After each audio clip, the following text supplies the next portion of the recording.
Book title: Prepare Yourself to Excel. Chapter 4: Respect Your Inner Faith and Principles. Now listen to the chapter. The third foundational pillar of spirituality is Shraddha. One can stand properly only if he has a place to position his feet. A person who has no moral grounds, no values, no principles, no commitment to duties is dangerous to others.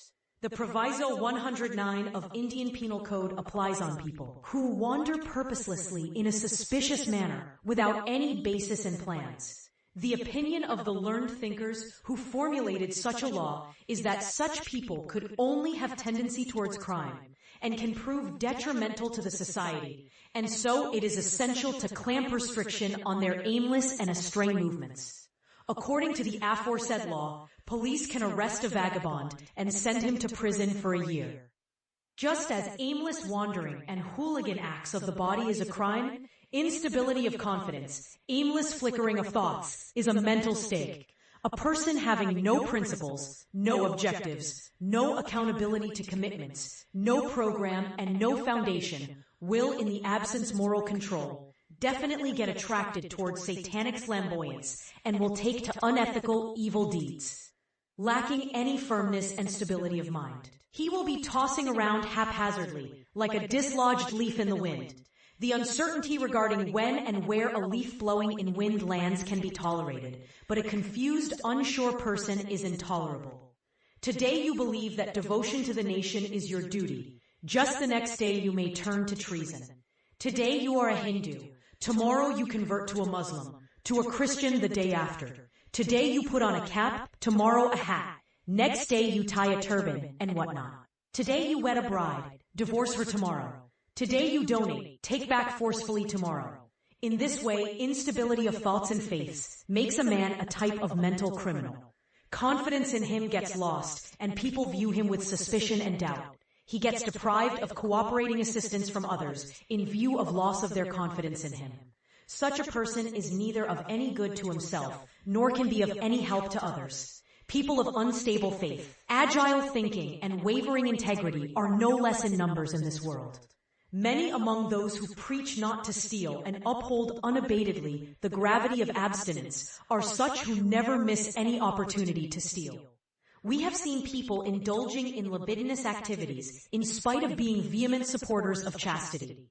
Those who never tire of proclaiming omnipresence of God may be seen playing havoc right in the shrines.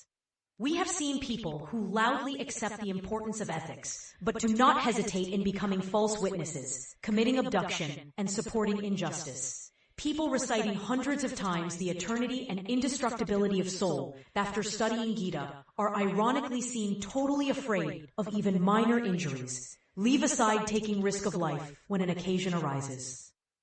One Panditji in our acquaintance used to narrate the Holy Gita for 17 years and used to make good earning from this profession.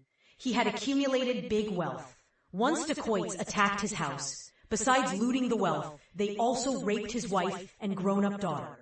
Panditji was hiding behind a cot to escape the vision of the dacoits. He did not dare oppose the dacoits, fearing severe injury and risk of death, and mutely witnessed the heinous scenes, which would boil anybody's blood. If Panditji had really grasped the knowledge of what the Holy Gita taught, and if he had truly believed in his heart that the soul is indestructible, he would not have evaded the call of his duty. He would not have feared death so much. We are not saying that he regarded Gita as false or stated indestructibility with any malice. As far as thoughts go, he is truthful to the thoughts, but he did not have that depth, intensity and firmness of faith in those thoughts, which is called Shraddha, and which accounts for true devotion. Thought is a creation of mental elements that could easily alter under some pressure or compulsion. Some learned or wise man may defeat you on the basis of logic, proof, and debate. His methodology and arguments can be so fine and appealing that you would have no counter-arguments. You would concede defeat and might start feeling that you are probably wrong. Then it is quite easy that you change your thoughts. If unfortunately you get in contact with a lot of learned people having mutually opposing thoughts, and you listen to the mutually opposing arguments, you may get compelled to modify your thoughts every day. Under such circumstances, it will be difficult to reach any definite conclusion. The instability and confusion of your mind may increase further. Similarly, if you face any deep sorrow, pain, injury, sadness, hurt, then under their pressure, you may totally change your thoughts. Captive prisoners may not wish to reveal the names of their associates, but getting disturbed by the torture of the reigning power, many change their thinking, and they expose the names of their accomplices. The force of greed is also so strong that many scholars and people of high repute get driven by the greed of money, the greed of beauty and charm, the greed of fame, the greed of sensual pleasures and comforts, etc., and slip off the chosen path. Such is the force of selfish attachment with the name, fame, the body, and its pleasures, that one simply forgets everything in case of any threat to these. So there is nothing to be surprised in the above incident, as Panditji's thoughts about indestructibility of soul vanished in a moment due to fear of bodily harm. Maintaining certain types of thoughts alone is not adequate to ensure that a person would also act accordingly. There are many persons whose thoughts might be just the contrary to what they do. They behave in a way externally, but keep different thoughts internally.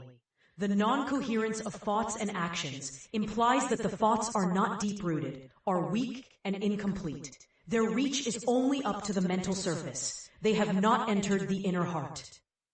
People carry on living with hordes of only such lame and immature thoughts and beliefs. They readily give them up when occasion arises. In testing times, they just turn their backs to the flow of the wind and change the stream of their thoughts.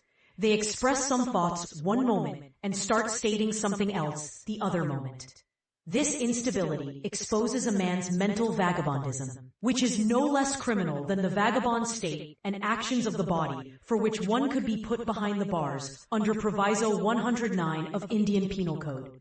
If a man has no personal faith and personal basis, then he keeps tossing around with the changing directions of wind and will not be able to make any worthwhile progress. Move a mile to east and then turn back. Move half a mile to west, then change the mind. Progress 2 miles to north, then think of moving to south or west. Move a mile and a half in one direction, and then stop and start thinking of moving in another direction. Moving like this for months and years, one cannot achieve any definite goal. While the one who moves continuously in one direction will cover a lot of distance in just 1 month. He who has firm faith, maturity of wisdom, sane determination, and stability, and who sticks to his principles, achieves a distinct reputation in the society. Strength of character is always respected. One who firmly sticks to his ideals in all moments of ups and downs achieves a lot of with those beliefs. It is the inner force of Shraddha that generates such courage, power of resolution, and firmness. Determination has strength, and mentally strong persons are honored like braves. Great men have one distinguished quality, that they have firm faith in their ideals, have clear and stable thoughts, and have unflinching dedication to their commitments. Inspired by their Shraddha in the noble objectives, they act with motivation and sincerity, and cannot be deterred by threats, sorrows, and temptations of any big quantum. They put at stake their everything for a noble cause, even sacrifice their life, but do not waver even a bit from their determination. This unity of Shraddha, thoughts, and actions alone determine any person's integrity. People confide in him due to this truthfulness. One who is relied upon unconditionally is in fact a great person, and his greatness will persist forever. Reverence for virtues has not vanished from the world. Invaluable pearl of integrity to principles does not lie unnoticed forever. There do exist expert jewelers who recognize and respect it. The thoughts of many great men were a bit flawed, but still they became worthy of respect and revered remembrance because of their integrity and total devotion to their ideals and beliefs. Dwelling of Maharana Pratap in various forests without any stability, the grand donation by Bamasha, Hakikat Rai's burial alive in the wall, the boiling alive of Banda Vairagi in the heated oil in a vessel, the migration of Lord Ram from royal palace to the forest, the selling of wife and son by King Harishchandra, the donation of own bones by Dadhichi, the sacrifice of his son by Moradwaj, Rani Pandmini's jumping into fire, the drinking of poison by Socrates, the crucifixion of Christ. These are all true incidents and events that evince the absolute devotion of the great personalities to their great principles and their limitless sacrifices for noble duties. Putting everything they own, even their lives, at stake for protection of great ideals is possible only for the enlightened souls, as their sradi is also elevated. If such occasions arise for the people of today with superficial faith, they will immediately become turncoats. Hakikat Rai, the child, preferred getting buried alive in the wall, but did not agree to relinquish his Hindu religion. A cunning child of today would have thought it right to come to any religion or cult to save his life. He would have done so most willingly if there were extra gains. In the ancient times, people were ready for sacrifices of any size for their principles, for remaining true to their commitment, for guarding the ethics of their divine culture and religion. Today's culture and principles seem to revolve around diplomacy, opportunism, clever manipulation, and cunningness. People adopt ideologies and follow religious philosophies as a fashion.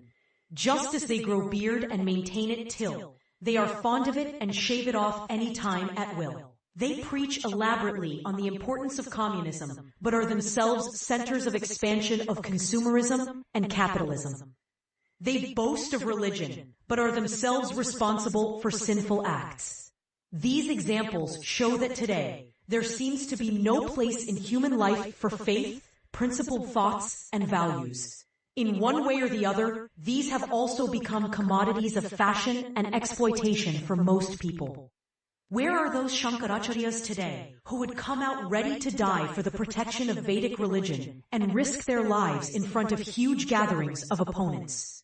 Where are those Dayanandas today who would voluntarily deny themselves the jewel-studded crown of Mewar, happily face hardship and insult everywhere, and eventually sacrifice their lives, consuming poison? A professor of today considers having fulfilled his duties by delivering lectures for a few hours in exchange for a hefty salary. But in the ancient times, the Vedic sages, rishis, would take scanty meals, observe austerity, and would put meticulous efforts to transfer their extraordinary wisdom and knowledge in totality to their disciples. If those saintly sages wished, they could have earned enormous wealth in exchange for their knowledge, but they believed in their principles of altruistic duty. Accepting the life of poverty was nothing for them, as compared to their peerless ideals and sensitivity to benevolent commitments. The preachers of spirituality have always emphasized the importance of sradi. Let certain principles be adopted after a detailed pondering, analysis, and sufficient scrutiny. And having adopted them, let them get firmly established in the mind and heart with full determination and faith. The roots of this faith should be so firm and committed that there should be no relinquishing in testing times of adversities and challenges. Neither should there be any perturbation due to cravings or attraction of any kind. One should also voluntarily be able to make sacrifices and accept deprivation for great principles. Logic or rational analysis is good. It helps in ascertaining the truth and getting rid of blind faith, superstitions, mindless customs, and rituals, and to a good extent gives proper direction to the mind. But it has a certain limit. The enlightening zeal of life force awakens by the devotional spark of sraddhi and not by logic. It is sraddhi that inspires and nurtures inner strength, self-determination, willingness to sacrifice, unflinching commitment to high ideals. When a man stays unmoved like an iron pillar, boldly rejecting the alluring attractions of greed, and willingly facing torture and adversities, it is a clear indication that he has taken roots in the strong foundation of devotion. Thoughts generated by logic alone are in fact very weak. They lie helter-skelter by a small push like a sandcastle. The scriptures of spirituality lay glorious significance to the Guru, spiritual master. At several places, Guru has been placed at a higher realm than that of God. He has been described at par with Brahma, Vishnu, and Shiva, and devotion to a divine Guru has been stated as higher than worshipping God. In this there has been an effort to sow seeds of sraddhi through the medium of an enlightened person. In the Vedic system, the sadhana, spiritual endeavor, of implanting sraddhi for virtuous principles and noble aims in children, is initiated through worshipping the guru. This is an excellent method of self-accepted, natural control of mind against delinquency, indiscipline, and autocratic tendencies. Consequently, many great mental and spiritual benefits are also attained without any additional efforts by sincere devotion to the guru, then God. The guru, being a human, would be imperfect, but the disciple with his ardent sraddhi will gain such a lot as can be achieved from the Almighty God. Using the best of his knowledge and talents, Dronacharya had taught the Pandavas the skill of archery. But Eklavya, the tribal boy, learned this skill by becoming a disciple of the earthen idol of Dronacharya that he had made himself, and he gained such a high skill that even Dronacharya himself had been surpassed. This also demonstrates the miracle of sraddhi, the immense force of devout faith and devotion of the tribal boy in the guru, symbolized in the idol, awakened the unlimited skills that lay hidden within him. This great truth alone is lying hidden in the core of the tradition of guru and disciple system, though today it appears in the distorted form of gurudom. The fact remains that the element of dignity of guru is propounded in the Vedic scriptures mainly to inculcate sraddhi in the hearts of the disciples.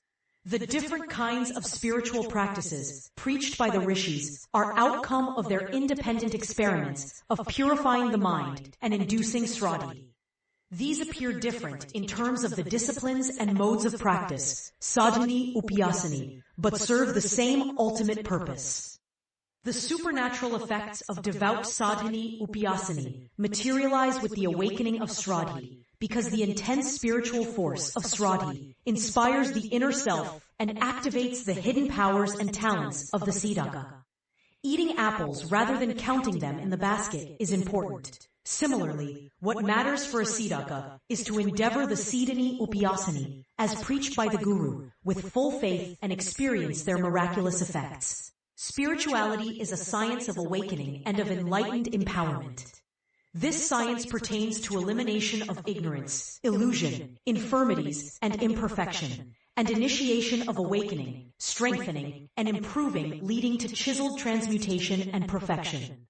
All methodologies and practices of the science of spirituality revolve around the focal theme of awakening of inner power through sraddhi. The importance of all sadhana upayasanas is for this very purpose. In the circumstances prevailing today, you do not feel interested in the idol worship of gods and goddesses, in the sadhanas of mantra and tantras, in the distorted tradition of guru sisha.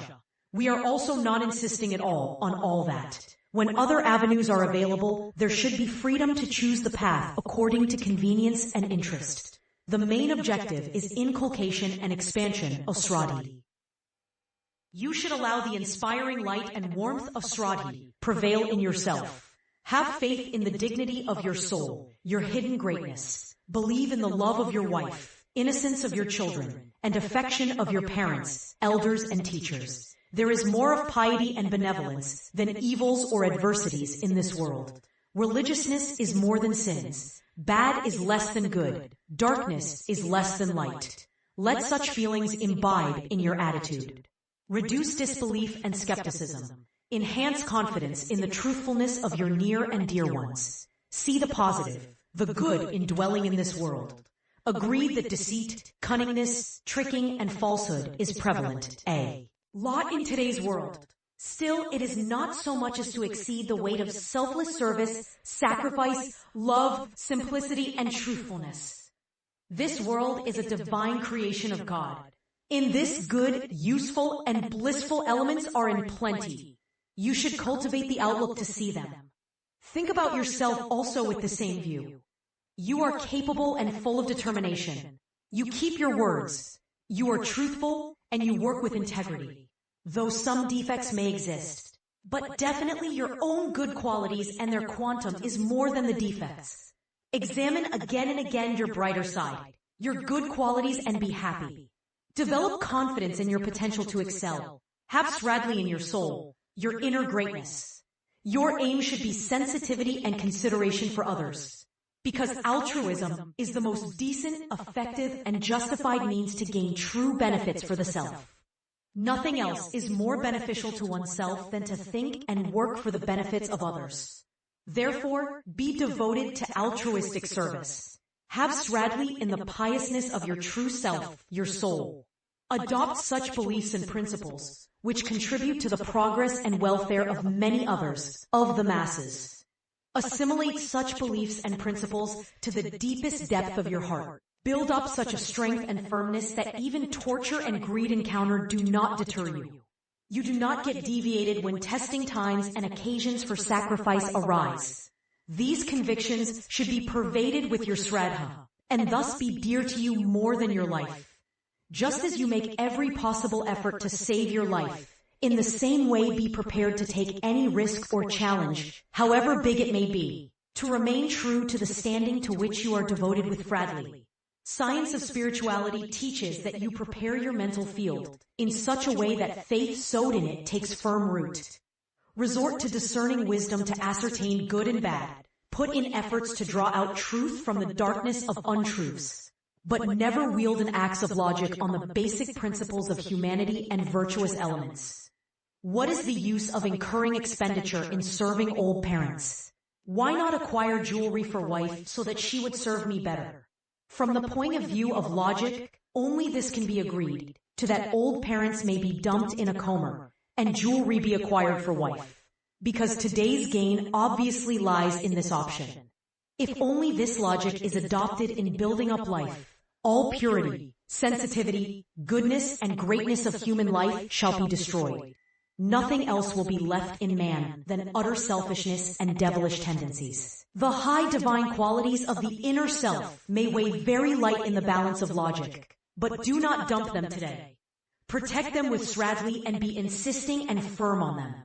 If you want to attain spirituality, inculcate its following three main principles well into the depth of your mind and heart, and adopt them in your conduct.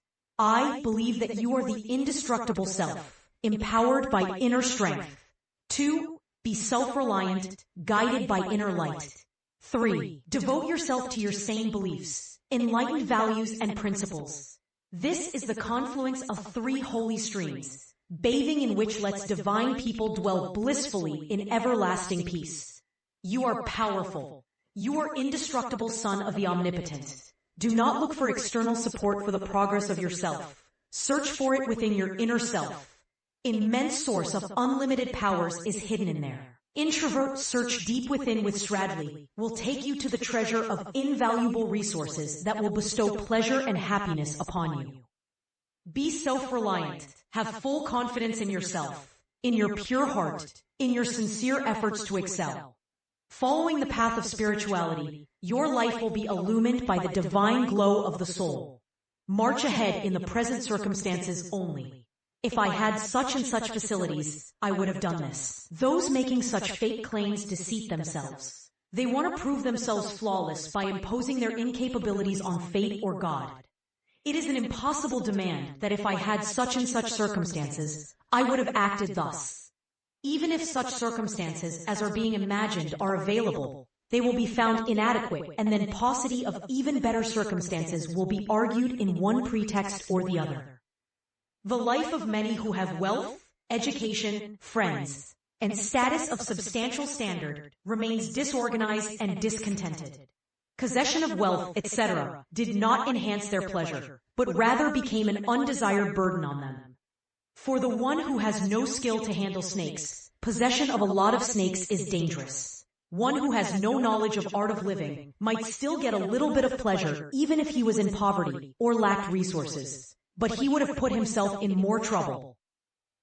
Had he been prosperous and had misused his property and power, there is nothing to be despondent if today you do not possess the desired tools and support.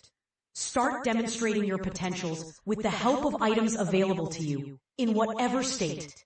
When it is pitch dark everywhere, a small earthen lamp of little value, with its oil and cotton piece totaling to hardly any amount, shines and with its light allows people to take up their works which had stopped. When items worth thousands of rupees lie around ineffectively, this lamp of little value lights up, shows its importance, is loved by people, gets praised and proves its existence. Did the lamp ever grumble that if it had mounds of oil, a large quantity of cotton, and a large shape, it would have produced big lighting? The lamp has no time to dream of building castles in the air, like worthless incapables. It knows and respects its circumstances, status, capabilities of today, and starts working with its only possession, though of little material value.